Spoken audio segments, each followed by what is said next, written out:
सुनिए काव्य ग्रंथ, मंत्र, श्लोक, स्तोत्र, भजन एवं धर्म के साथ जुड़ी कथाएं। भक्ति से आत्मशक्ति। या कुंदन तुषार हार धवला, या शुभ्रवस्त्रावृता, या वीणावरदण्डमण्डितकरा, या श्वेतपद्मासना, या ब्रह्माच्युतशङ्कर प्रभृतवी देवैः सदा वन्दिता, सा मां पातु सरस्वती भगवती निःशेषजड्डपः। एकदन्ताय विद्महे वक्रतुण्डाय धीमहि तन्नो दन्ती प्रचोदयात्।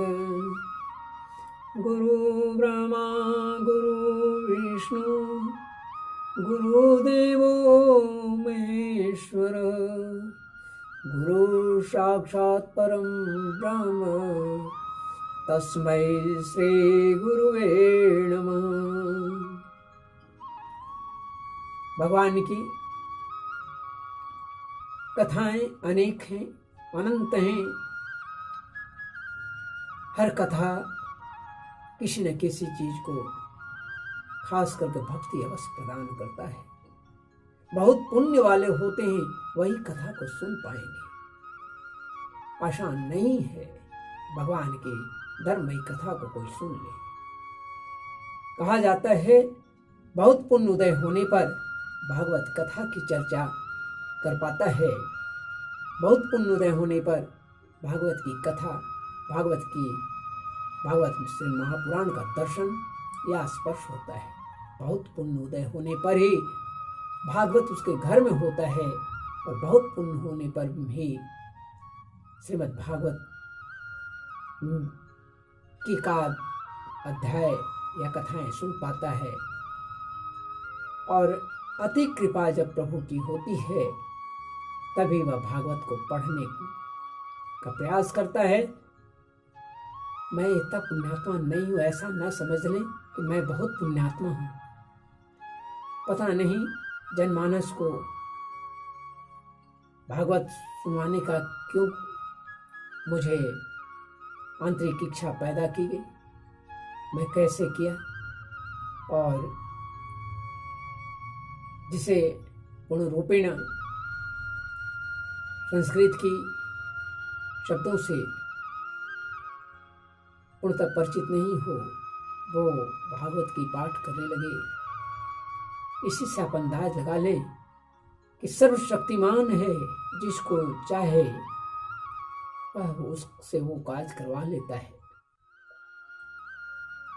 मुझे खुद भी यह विश्वास नहीं है, और मैं नहीं जानता कि कैसे संभव है।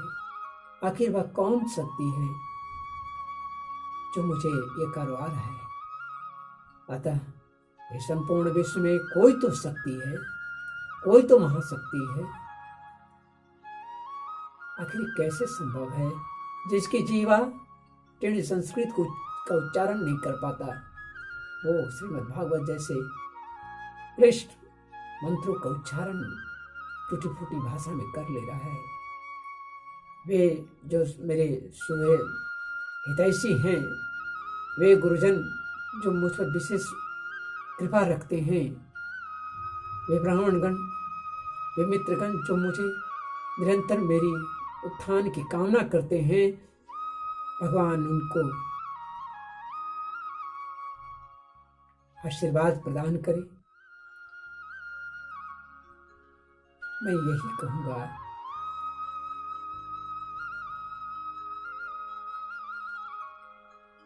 मेरे मित्र बंधुगण, मेरे गुरुजन, मैं तो चल भी नहीं पा रहा हूँ,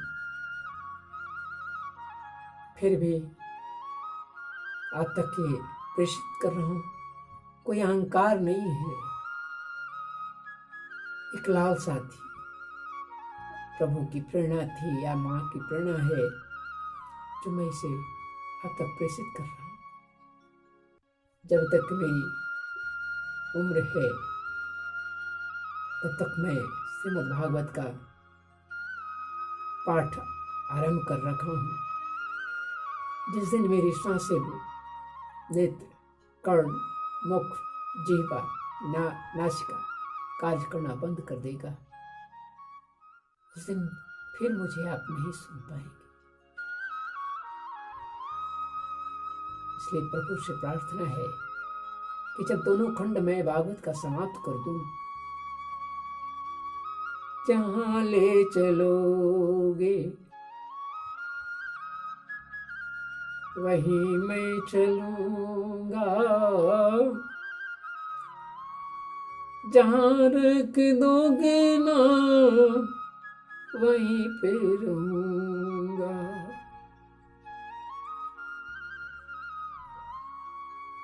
बस यही कामना लेकर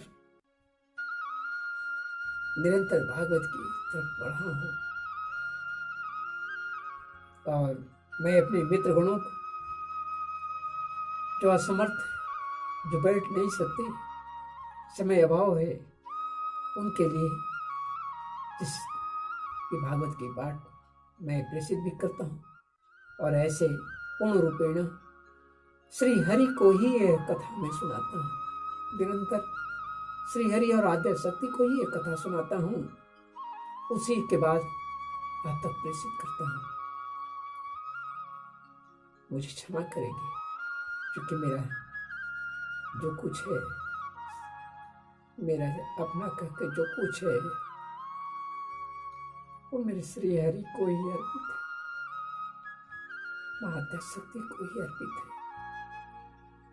मैं चलूं भी तुलसी के लिए, मैं बोलता भी हूँ तुलसी के लिए, मैं हंसता हूँ तुलसी के लिए, क्योंकि उसको रोते हुए लोग पसंद नहीं,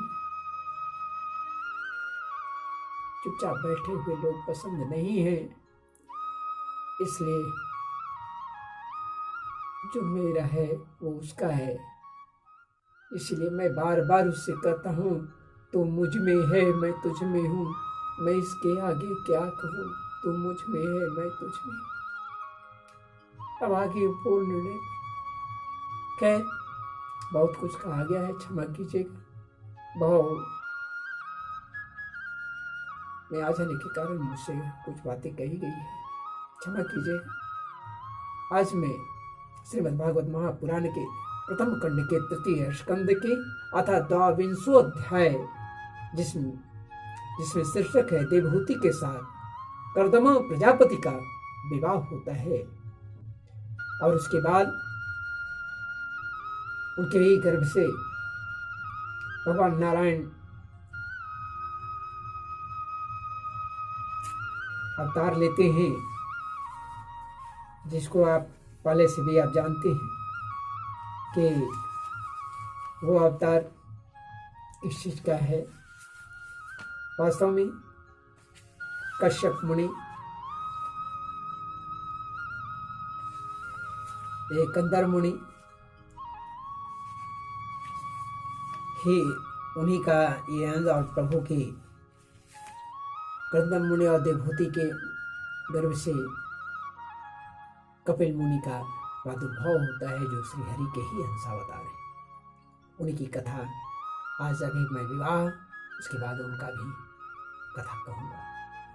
श्रीमन्नारायण नारायण नारायण, गोविंद नारायण नारायण नारायण, हरि हर नारायण नारायण नारायण, सबके प्यारे श्रीमन नारायण नारायण नारायण,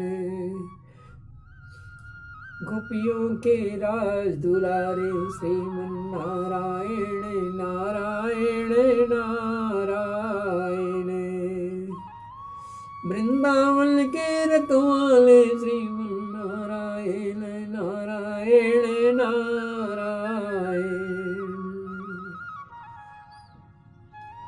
मैत्रीवाच मैत्रेय जी कहते हैं विदुर जी से कि जब कर्दमा मुनि ने मनु जी के संपूर्ण गुणों और कर्मों की श्रेष्ठता का वर्णन किया तो उन्होंने उन निवृत्ति पारायण मुनि से कुछ सकुचाकर कहा। संकोच में आकर उन्होंने कहा, मनु जी कहते हैं, ब्रह्मा सृजत स्वमुखतो युष्मानात्मा परीक्षया छंदोमयस्तपो विद्या योग युक्ता न लंपटान।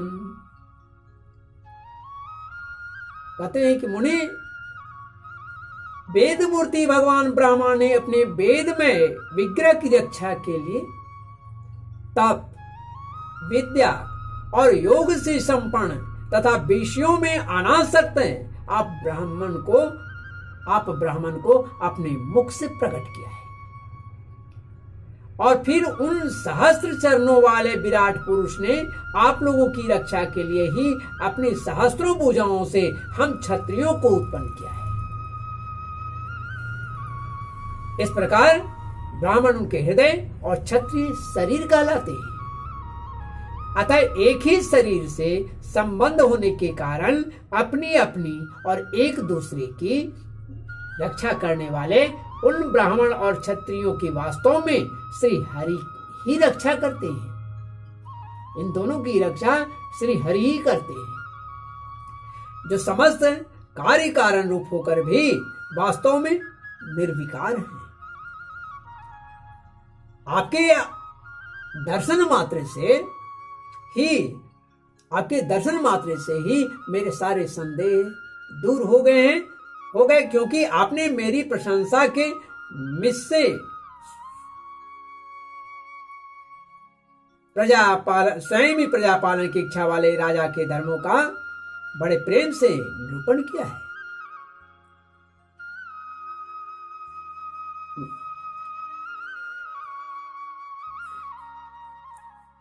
आपका दर्शन अजितेंद्रिय पुरुषों को तो बहुत दुर्लभ है। जो कामी है उनको ऋषियों का दर्शन नहीं होता है, धर्मात्माओं का दर्शन नहीं होता है। तो अजितेंद्रिय हैं, जिनको इंद्रियों पर विजय नहीं है, उनको ऐसे महात्माओं का दर्शन बड़ी मुश्किल से होता है, होता ही नहीं। मेरा आगे मनु जी कहते हैं कि मेरा बड़ा भाग्य है जो मुझे आपका दर्शन हुआ और आपके चरणों की मंगलमयी रज यानी धूलि अपने सिर पर चढ़ा सका। मेरे भाग्योदय से ही आपने मुझे राजधर्मों की शिक्षा देकर मुझ पर महान अनुग्रह किया है और मैंने भी शुभ प्रारब्ध का उदय होने से ही आपकी पवित्र वाणी कान खोलकर सुनी है।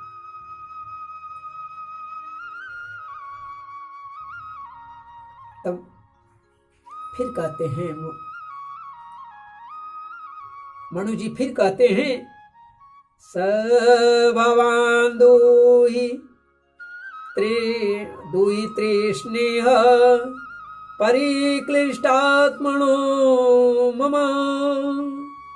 स भवान दूहि तृष्णेह परिक्लिष्टात्मनो मम। श्रोतुमर्हसि दीनस्य श्रावितं कृपया मुने।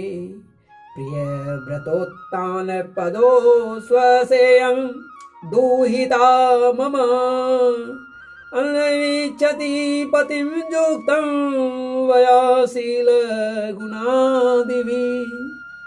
हे मुने, इस कन्या के स्नेह बस मेरा चित्त बहुत चिंताग्रस्त हो रहा है, अतः मुझ दिन की यह प्रार्थना आप कृपा पूर्वक सुनिए। यह मेरी कन्या जो प्रियवत और उत्तान पाद की बहन है, अवस्था, शील और गुण आदि में अपने योग्य पति को पाने की इच्छा रखती है। जब से इसने नारद जी के मुख से आपके शील, विद्या, रूप, आयु और गुणों का वर्णन किया है, तभी से आपको अपना पति बनाने का निश्चय कर चुकी है।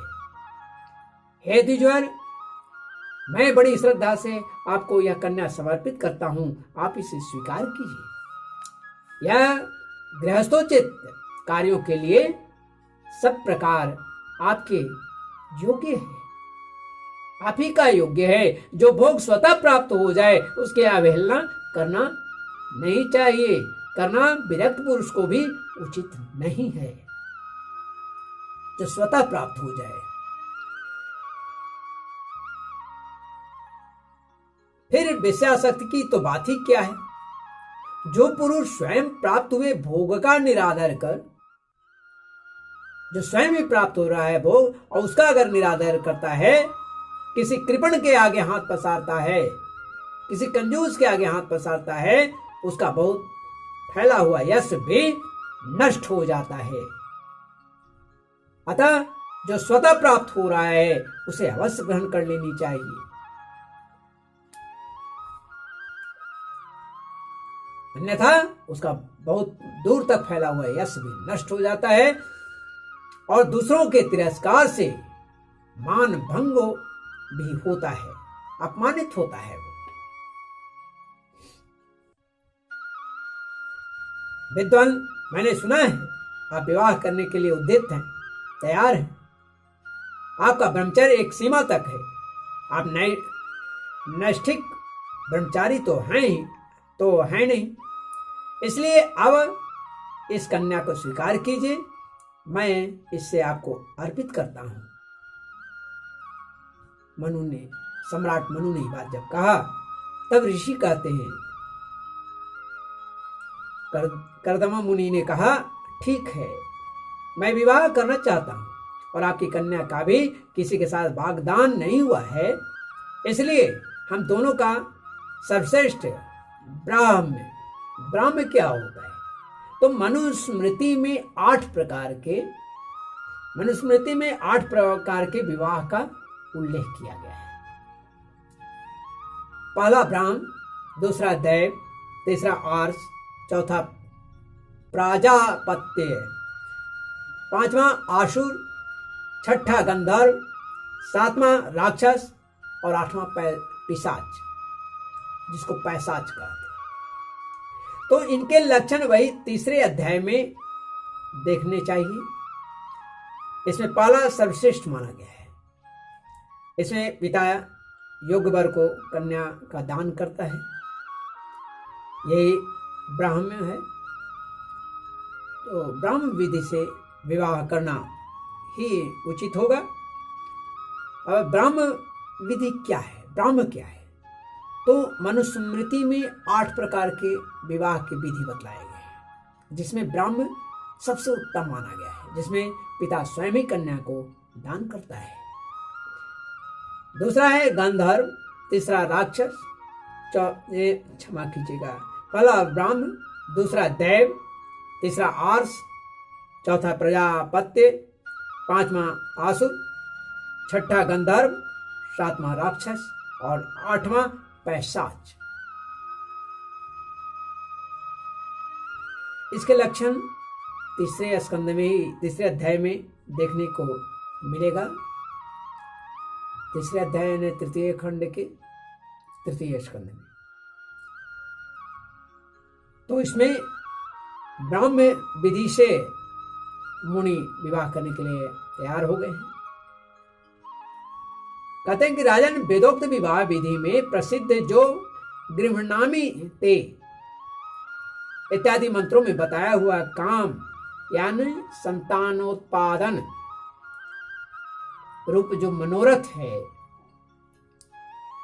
वह आपकी इस कन्या के साथ हमारा संबंध होने से सफल होगा। भला जो अपनी अंग कांति से आभूषण आदि की शोभा को भी तिरस्कृत कर रही है, जो इतनी दिव्य है, इतनी अलौकिक है, इतनी सुंदर है, आपकी उस कन्या का कौन आदर ना करेगा या तिरस्कार करेगा? ये बात मुनि कहते हैं, एक बार वह अपने महल की छत पर गेंद खेल रही थी। गेंद के पीछे इधर उधर दौड़ने के कारण इसके नेत्र चंचल हो रहे थे तथा पैरों के पाजे मधुर झनकार करते जाते थे। उस समय इसे देखकर विश्वावसु गंधर्व मोहवश अचेत हो गए थे, बेहोश हो गए थे, होकर अपने विमान में ही गिर पड़ा था। वही इस समय यहां स्वयं आकर प्रार्थना कर रही है।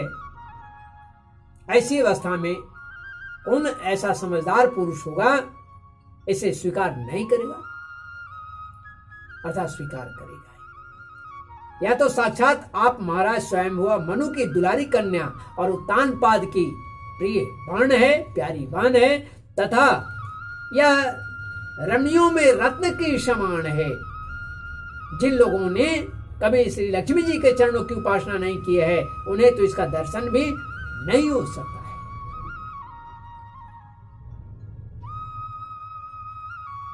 आगे कहते हैं, ओवजी से समय न साध्य यावत तेजो विव्रयादात्मनोमि अतो धर्मान पारमहंस मुख्यान शुक्ल प्रोक्तान बहुमल्ले विलहिस्तान।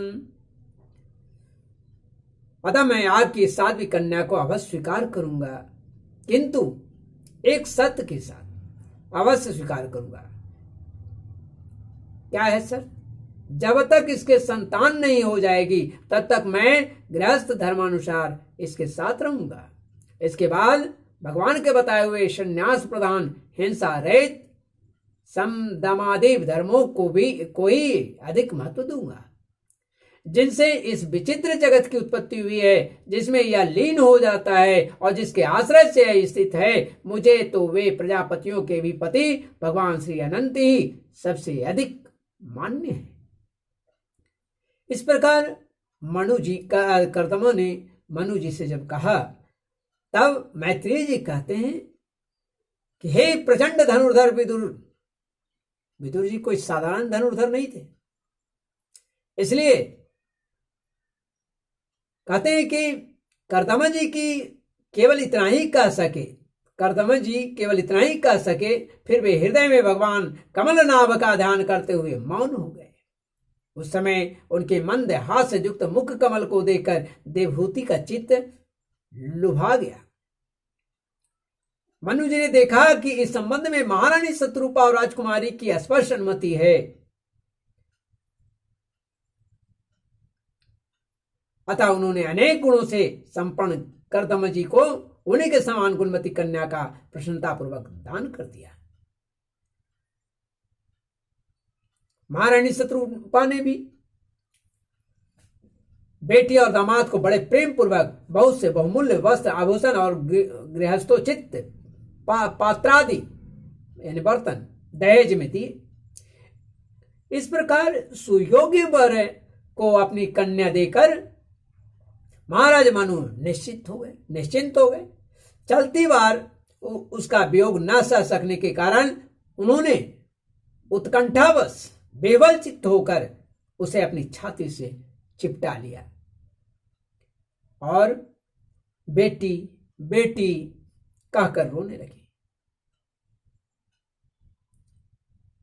उनकी आंखों से आंसुओं की झड़ी लग गई और उन्होंने देवहूति के सिर के सारे बाल भीगो दिए। इतना रोए कि देवहूति के बाल भीग गए।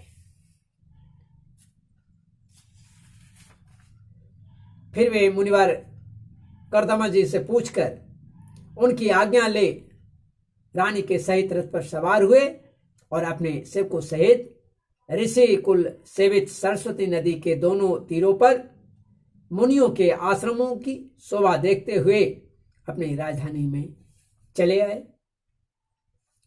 जब ब्रह्मावर्त की प्रजा को यह समाचार मिला कि उसके स्वामी आ रहे हैं, तब वह अत्यंत आनंदित होकर स्तुति गीत एवं बाजे गाजे के साथ अगवानी करने के लिए ब्रह्मावर्त की राजधानी से बाहर आई। कौन? सेनाएं उनकी सब प्रकार की संपदाओं से युक्त वरिष्मती नगरी मनु जी की राजधानी थी। याद रखिएगा, मनु जी की राजधानी का नाम था बरहिस्मति, जहां पृथ्वी को रसातल से ले आने के पश्चात शरीर कपाते समय श्री बराह भगवान के रोम झड़कर गिरे थे। यही बहिस्मति है। वे रोमी निरंतर हरे भरे रहने वाले कूश और काश हुए हैं। जो कूश और काश पूजा में जो आप देखते हैं, ये कूश और काश कोई और नहीं है, ये बारह भगवान के झड़े हुए बाल ही हैं, जब वो पृथ्वी को लाने के लिए रसातल में गए थे, जिसके द्वारा मुनियों ने यज्ञ में विघ्न डालने वाले दैत्यों का तिरस्कार कर भगवान यज्ञ पुरुष की यज्ञों द्वारा आराधना की है।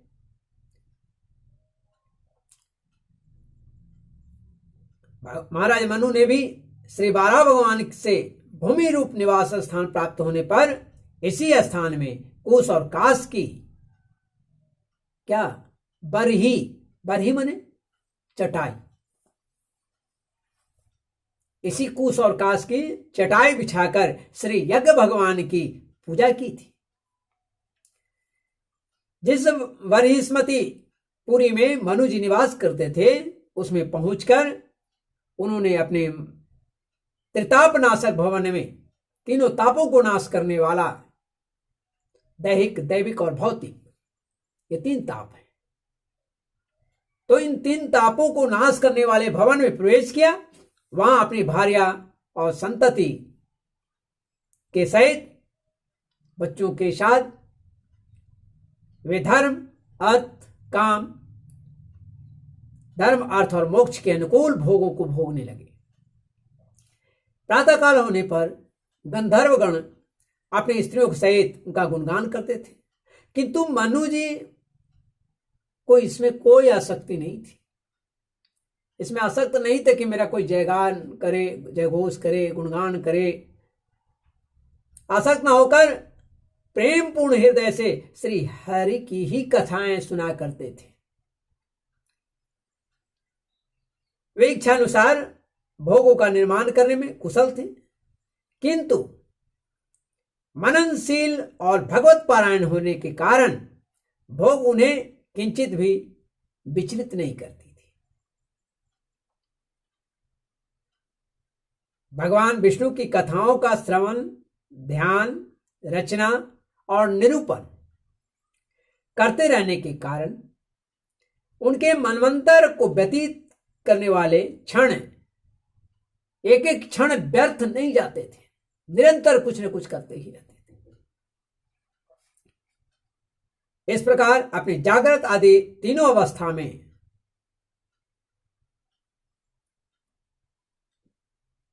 तीनों गुणों को अभिभूत करके उन्होंने भगवान वासुदेव की कथा प्रसंग में अपने मनवंतर के 71 चतुर्युग, चारों युग, सत्ययुग, त्रेता, द्वापर और कलयुग, तो अपने मनवंतर के 71 चतुर्युग इन्होंने पूरा किया।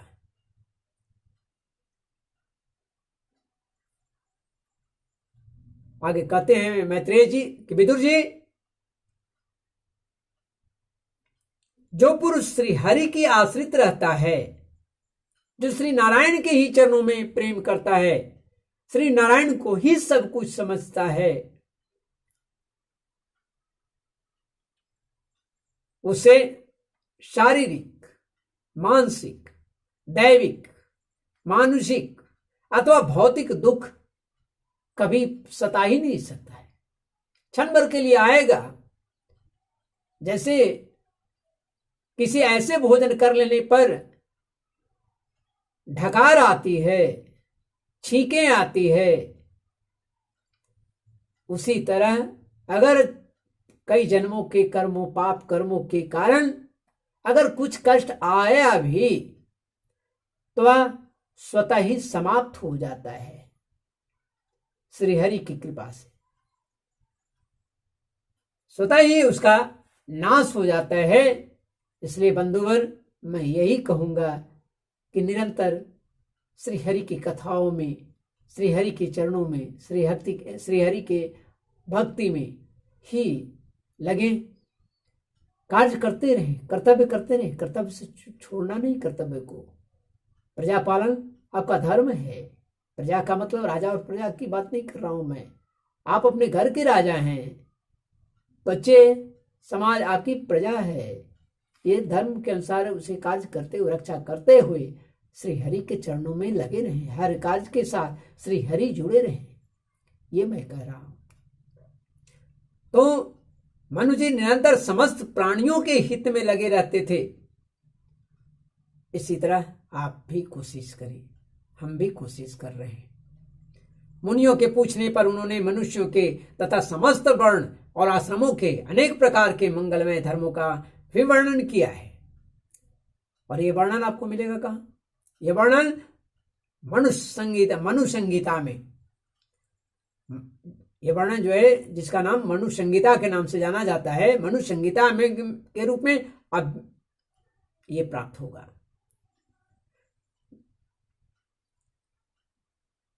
तो एतत्तादिराजस्य मनोश्चरितम् अद्भुतम् वर्णितं वर्णीयस्य तदपत्योदयं शृणु। कहते हैं कि जगत के सर्वप्रथम सम्राट महाराज मनु वास्तव में कीर्तन करने योग्य थे, जस के अधिकारी थे, बड़पन के अधिकारी थे, क्यों न हो। या मैंने उनके अद्भुत चरित्र का वर्णन किया, मैत्रेय जी कह रहे हैं कि मैंने उनके अद्भुत चरित्र का वर्णन किया। अब उनकी कन्या देवहूति का प्रभाव सुनो, वो क्या करती है, कैसे रहती है। इस प्रकार श्रीमद् भागवत महापुराण के प्रथम खंड के तृतीय स्कंद के 22वां अध्याय 22वां अध्याय हिंदी में समाप्त होता है। गोविंद जय जय गोपाल जय जय राधा रमण हरि गोविंद जय जय। गोविंद जय जय गोपाल जय जय राधा रमण हरि गोविंद जय जय। गोविंद जय जय गोपाल जय जय राधा रमण हरि गोविंद जय जय। कृष्ण की जय जय राधे की जय जय, कृष्णा की जय जय राधे की जय जय। लक्ष्मीपति भगवान नारायण की जय जय। गोविंद जय जय गोपाल जय जय राधा रमण हरि गोविंद जय जय। गोविंद जय जय। बोले श्री अनंत ब्रह्मांड नायक भगवान आदि पुरुष भगवान नारायण की जय। आद्य शक्ति अनंत ब्रह्मांड नायिका मां जगजननी की जय। जगत गुरु भगवान की जय। पूज्य पाद की जय।